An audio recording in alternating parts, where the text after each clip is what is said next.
previously on Behind Closed Doors. Mark had sent Grace a text message that read, "Don't wait up," after she'd spent hours preparing his favourite meal. He's busy at work, he writes, and to not disturb him. Grace knows this is one of his time-outs, a punishment where he leaves her alone for days, sometimes weeks, until he decides she's earned his attention. As she waits in the quiet, Grace can't help but wonder if this really is what a loving Christian marriage is meant to feel like. Next, Episode 3, The Isolation Trap. Grace's world grows smaller and smaller as Mark's control over her life grows increasingly suffocating. From subtle suggestions about her friends to monitoring her every move, Mark's grip tightens, leaving Grace questioning her own judgment and feeling more isolated than ever. As she starts to see the true extent of his influence, Grace faces an inner struggle. Does she trust her instincts, or is she still convinced he knows what's best for her? Let's find out.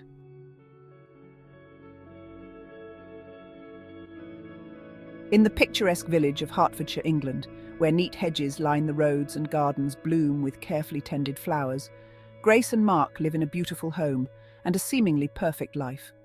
But appearances can be deceiving. It's Saturday morning. Outside, a steady drizzle blurs the world beyond the large windows, casting a soft grey light into the room. The unpredictable English weather mirrors the growing unease in Grace's heart. She's alone in the quiet kitchen, arranging flowers she'd cut earlier in her large, well-kept garden. She gazes out of her kitchen window as she feels a restlessness she can't ignore. It's a lovely rainy Saturday morning filled with beauty, Grace muses. But why do I feel so heavy today? Grace frowns slightly, her eyes clouded as she looks out at the rain. She sighs, trying to shake off the feeling. Maybe it's just me. Maybe I'm just overthinking things, like he says. She had every right to overthink things. Mark had not spoken to her, not properly in 2 whole weeks. She felt like she was walking on eggshells. Grace pushes her concerns aside, completes arranging the flowers, and quietly places them on the dining room table.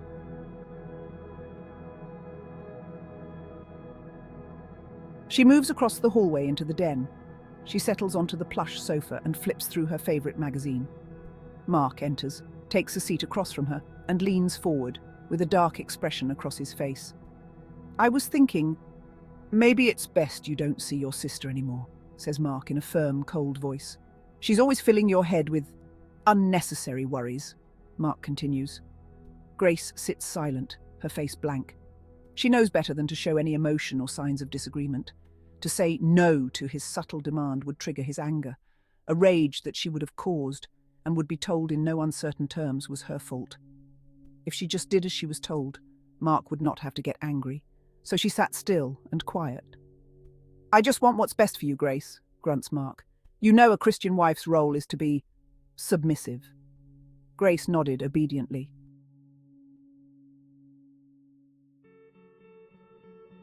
Later that morning, as Grace was heading upstairs, she spotted Mark in the office with her mobile phone in his hand.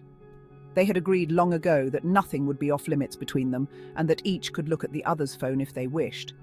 However, it wasn't long before Mark erupted at her for simply asking to see his phone, shouting that she should never look at it or even ask to. What he did, he insisted, was his business, not hers. At the time, Grace was taken aback, shocked by his reaction.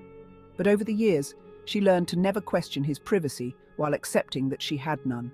Her phone was essentially his property, and he could access her texts and schedule whenever he pleased.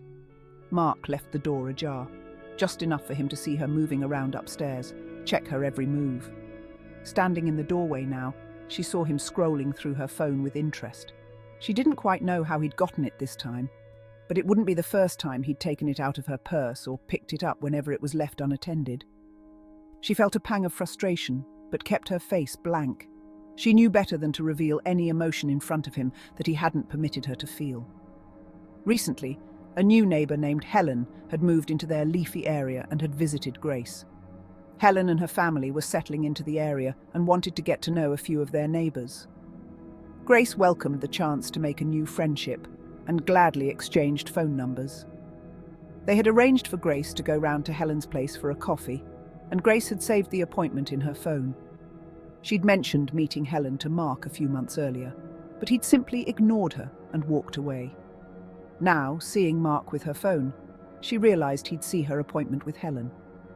Grace was so looking forward to spending time with her new neighbour, and sensed it wasn't a good time to bring up the subject of Helen with Mark, especially during one of her time-out periods.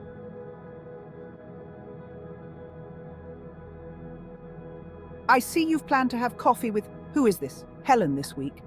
You need to cancel it. Helen? But she's our new neighbour. Grace felt bold in this moment. The neighbours don't always have your best interests at heart, Grace. I'm only trying to protect you. Protect me? From what? Why does he always seem to know what's best?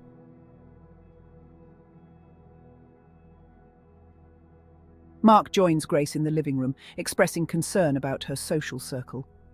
Some people are just not good for you, Grace. I just don't want you hurt. Why don't you trust me? I do. Mark's gaze is unyielding, and Grace falls silent.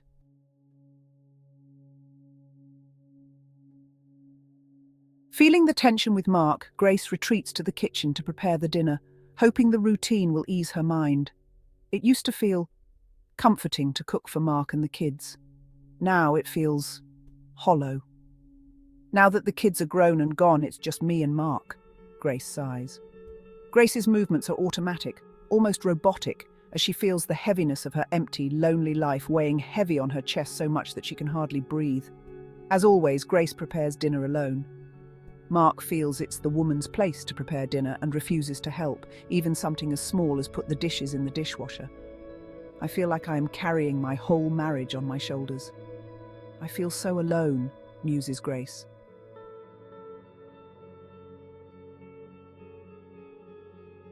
As the day turns to night, Grace lies awake in bed, her thoughts racing. Mark is asleep beside her, and she feels trapped in the silence. It's so quiet, like a weight pressing down on me. He's right there, and yet, I've never felt more empty and alone. Grace's eyes remain wide open, a solitary tear falling down the side of her face, lost in her thoughts.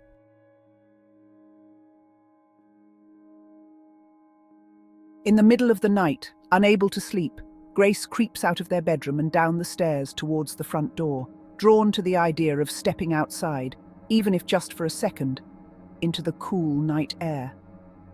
Just one step, she whispers.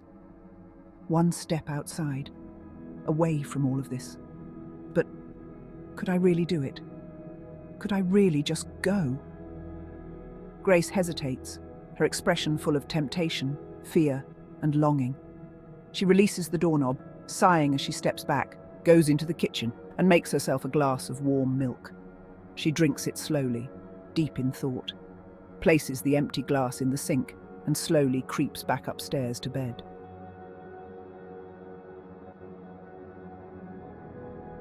The next morning, Grace gets dressed and goes down to the kitchen.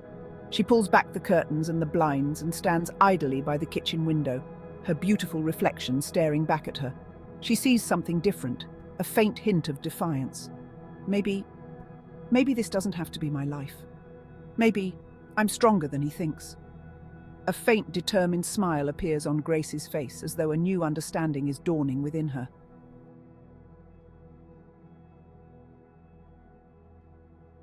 What is Grace beginning to understand?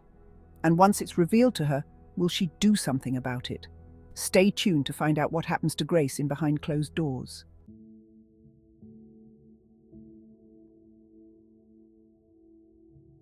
Thank you for watching episode 3 of Behind Closed Doors. If you like this episode, please like, subscribe, and leave a comment. Question for you. Do you relate to Grace's life?